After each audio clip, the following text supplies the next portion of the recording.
Hello everyone, स्वागत है आप सभी का सीटीएच एजुकेशन के सेकंड लेक्चर में।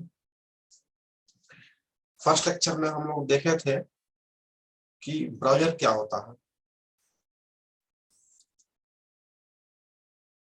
फर्स्ट लेक्चर में हम लोग कवर किए थे ब्राउजर क्या होता है और सर्च इंजन क्या होता है, इसे हम लोग डिटेल्स में चर्चा किए थे। उसके बाद हम लोग देखे थे डिजिटल इंडिया पोर्टल्स के बारे में। आज हम लोग कंप्यूटर हार्डवेयर कंपोनेंट के कुछ पार्ट्स को डिस्कस करेंगे, जिसमें हम लोग डिस्कस करेंगे सीपीयू को आज के लेक्चर में, कीबोर्ड एंड माउस। ये थ्री जो हार्डवेयर कंपोनेंट है कंप्यूटर का, उसको आज के लेक्चर में हम लोग कवर करेंगे, कीबोर्ड, माउस एंड सीपीयू। बाकी जो बच जा रहा है हार्डवेयर कंपोनेंट, जैसे मेमोरी हो गया, डिस्प्ले हो गया, एचडीडी हो गया, या अदर कोई पेरिफेरल डिवाइसेस है, तो उनको हम लोग नेक्स्ट लेक्चर में कवर करेंगे। तो एक एक करके हम देते हैं। सबसे पहले देखेंगे इसमें लोग कीबोर्ड, उसके बाद देखेंगे माउस और फिर लास्ट में देखेंगे सीपीयू। सबसे पहले हम लोग अगर बात करें माउस का, तो ये सबसे बेसिक कंपोनेंट है, यानी बेसिक हार्डवेयर कंपोनेंट है कंप्यूटर का, कंप्यूटर से कम्युनिकेट करने के लिए। अगर कंप्यूटर से आपको कम्युनिकेशन करना है तो सबसे बेसिक, सबसे पॉपुलर अगर कोई हार्डवेयर कंपोनेंट है तो है कीबोर्ड। ये हम लोग सबको ही देखे हैं, लैपटॉप में भी कीबोर्ड होता है, डेस्कटॉप में भी कीबोर्ड होता है, हमारे मोबाइल में भी कीपैड होता है। अब तो हम लोग टच स्क्रीन से ही काम चला लेते हैं, लेकिन जो छोटा वाला मोबाइल था उसमें भी कीपैड होता है। तो कीबोर्ड तो हम लोग देखे हैं, और इसका लेआउट जो होता है ना, वो ट्रेडिशनल टाइपराइटर के जैसा होता है। उसका हम लोग स्ट्रक्चर के द्वारा भी देखेंगे, लेकिन सबसे पहले बात कर लेंगे कि लिखेंगे क्या यदि पूछा जाता है कि कीबोर्ड को एक्सप्लेन कीजिए आप ब्रीफ में। तो सबसे पहला पॉइंट आप ये लिखेंगे कि कीबोर्ड जो होता है ना, वो मोस्ट कॉमन, सबसे ज्यादा common and popular input device है। पहला पॉइंट का ध्यान रखें कि इनपुट डिवाइस है, क्योंकि इससे हम लोग डाटा को इनपुट करते हैं कंप्यूटर में। और ये सबसे ज्यादा पॉपुलर, अगर पूछा जाए कि कौन सबसे ज्यादा पॉपुलर इनपुट डिवाइस है और 4 ऑप्शन दिया जाए, तो उसमें आपका आंसर कीबोर्ड पे जाएगा। क्लियर है? सेकेंड पॉइंट है, it is use to enter data into the computer. इसका यूज करके डेटा को हम लोग इंटर करवाते हैं कहाँ पे? कंप्यूटर में। कंप्यूटर में अगर डेटा को इंटर करवाना है तो सबसे ज्यादा common and popular input device कौन है हमारा? तो कीबोर्ड है। उसके बाद ये करता क्या है कि perform many other operation very easily and quickly, यानी कि कीबोर्ड का यूज करके हम लोग डेटा को इंटर करवा सकते हैं कंप्यूटर में, और साथ ही साथ किसी भी अदर ऑपरेशंस को बहुत ही आसानी से और बहुत तेजी से हम लोग कर सकते हैं कीबोर्ड के सहायता से। क्लियर है? The layout of keyboard is similar to an electronic typewriter या traditional typewriter आप कह सकते हैं। जो इसका लेआउट मतलब इसका जो बनावट है, वो जो आपके टाइपराइटर जो मार्केट में देखते हैं या कोर्ट में देखे होंगे जहाँ पे टाइपिंग किया जाता है, तो उसी के जैसा इसका जो है ना बनावट है, टाइपराइटर के जैसा कीबोर्ड का बनावट है। जो की है इसमें कुछ की जो है ना, चूंकि ज्यादा इसलिए दिखता है क्योंकि इसमें कुछ की डबल डबल होता है, जैसे विंडोज की हो गया, अल्टरनेट की हो गया, कंट्रोल की हो गया, शिफ्ट हो गया, इंटर हो गया, ये सब जो है डबल डबल हमारे कीबोर्ड पे, नंबर की भी हमारे डबलिंग रहते हैं हमारे कीबोर्ड में, भी हम लोग देखेंगे उसको स्ट्रक्चर के माध्यम से। जैसे कि आप इसमें कीबोर्ड देख रहे हैं, कीबोर्ड ये आपका लेआउट हो गया। तो यहाँ पे देखिए बैक स्पेस है, ये इंटर है, तो यहाँ पे इंटर यहाँ भी है, और देखिए यहाँ भी इंटर आपको यहाँ भी है, देखिए तो यहाँ डबल इंटर हो गया। शिफ्ट आपको यहाँ भी है और शिफ्ट यहाँ भी है। उसका कंट्रोल आपको यहाँ भी है और यहाँ भी है।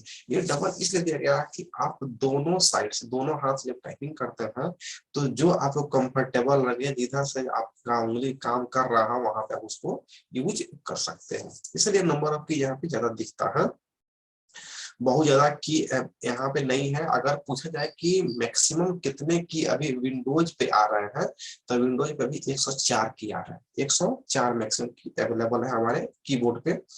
और अगर एप्पल का कीबोर्ड है तो वहां पे 109। तो जो ऑप्शन में पूछा जाएगा एग्जाम में वो आपको जो इन जनरल जो है ना काम होता है उसके बारे में पूछेगा, एप्पल के बारे में नहीं। तो आपका आंसर 104 पे जाना चाहिए। क्लियर है।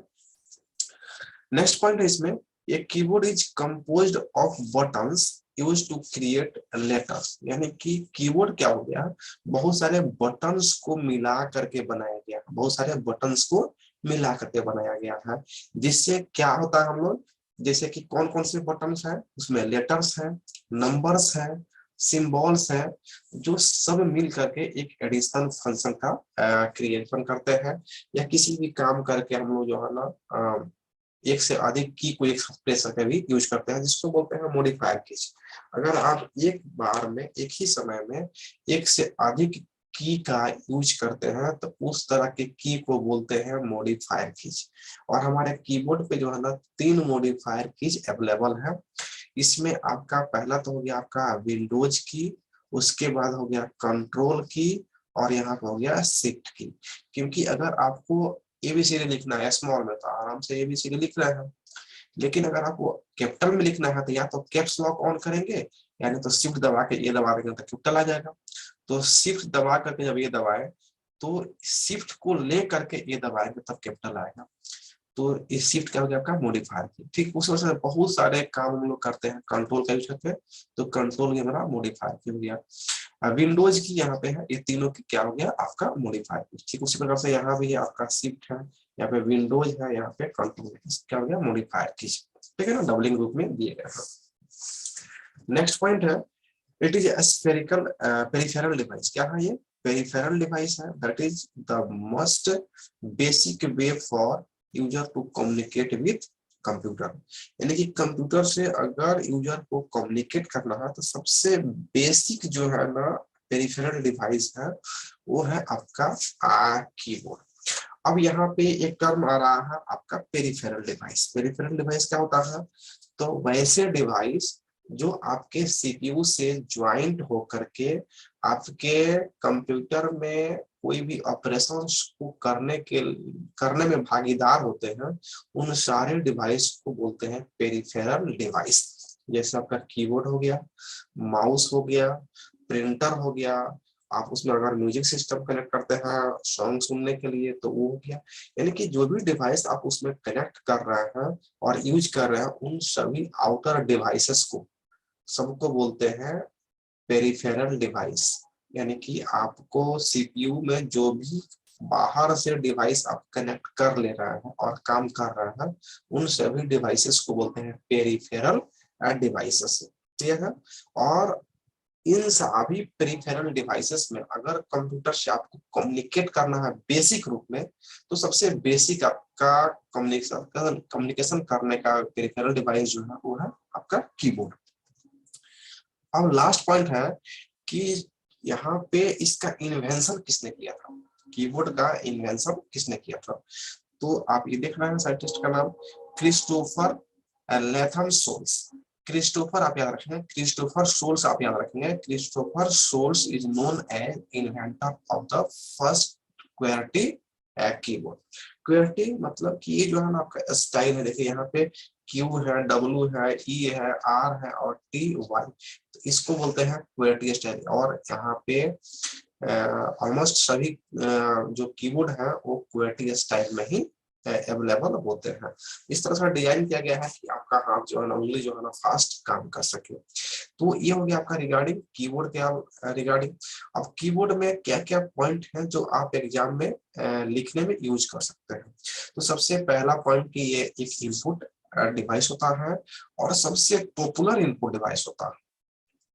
इसका यूज करके आप डेटा को इंटर कर सकते हैं कंप्यूटर में। सेकंड पॉइंट हो गया। और भी बहुत सारे ऑपरेशंस हैं जिसको बहुत ही आसानी से या बहुत तेजी से कर सकते हैं। इसका जो बनावट है वो टाइपराइटर के जैसा होता है। कीबोर्ड जो बनाया गया है और बहुत सारे बटन्स को मिला करके बनाया गया है जिनमें लेटर्स है, नंबर्स है, सिंबल्स है और अदर एडिशनल फंक्शंस भी अवेलेबल है। अगर आपको कंप्यूटर से बेसिक रूप में बातचीत करना है, कम्युनिकेशन करना है, तो वो एक पेरिफेरल डिवाइस यूज करेंगे और उस पेरिफेरल डिवाइस का नाम क्या है? कीबोर्ड। और क्रिस्टोफर सोल्स ने इसका इन्वेंशन किया गया था, किए थे। और जो कीबोर्ड का जो स्टाइल आता है वो आता है क्वेर्टी स्टाइल, QWERTY, क्वेर्टी स्टाइल। इसको ऑब्जेक्टिव में दिया जा सकता है किस स्टाइल में आता है कीबोर्ड, तो क्वेर्टी स्टाइल में आता है। तो ये पॉइंट आप कीबोर्ड के लिए यूज कर सकते हैं एग्जाम में लिखने के लिए। नेक्स्ट हम लोग देखते हैं माउस। तो माउस हम सभी लोग देखे हैं कि माउस किस तरह का होता है। अब हमें लिखना कैसे है वो देख लेते हैं। देखिए, माउस भी एक इनपुट डिवाइस का ही कैटेगरी में आता है, लेकिन इनपुट डिवाइस के कैटेगरी में आने के बावजूद भी इससे हम लोग डेटा को एंटर नहीं करवा सकते हैं। अगर एबीसीडी लिखना है तो उसमें एंट्री नहीं करते, उसके लिए हम लोग कीबोर्ड का यूज करना पड़ता है। तो इसलिए इसे जो है ना एक अलग कैटेगरी में डाल दिया गया है और उस कैटेगरी का नाम है पॉइंटिंग।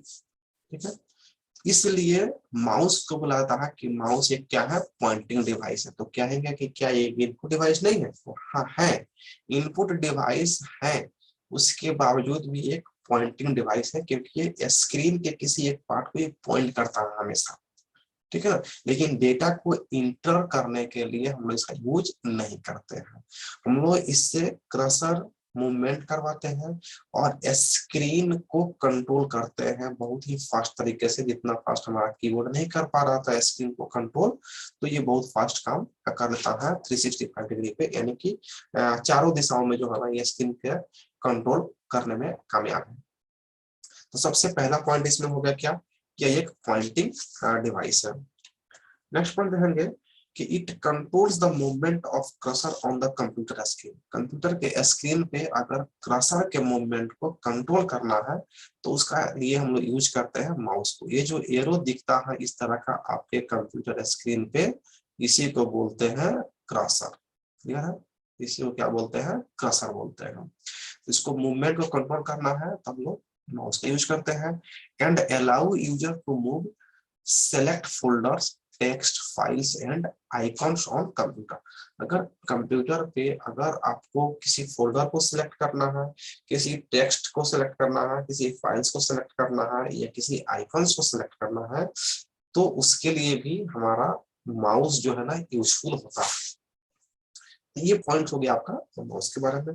नेक्स्ट पॉइंट में देखते हैं, इट इज एन ऑब्जेक्ट। यह एक तरह का ऐसा ऑब्जेक्ट है या कह सकते हैं हार्डवेयर डिवाइस है जो needs to put on hard flat surface to use. अगर आपको इसे यूज करना है तो जो इसके नीचे का जो सरफेस होना चाहिए जहां पे आप इसको रखेंगे वो हार्ड होना चाहिए, टफ होना चाहिए।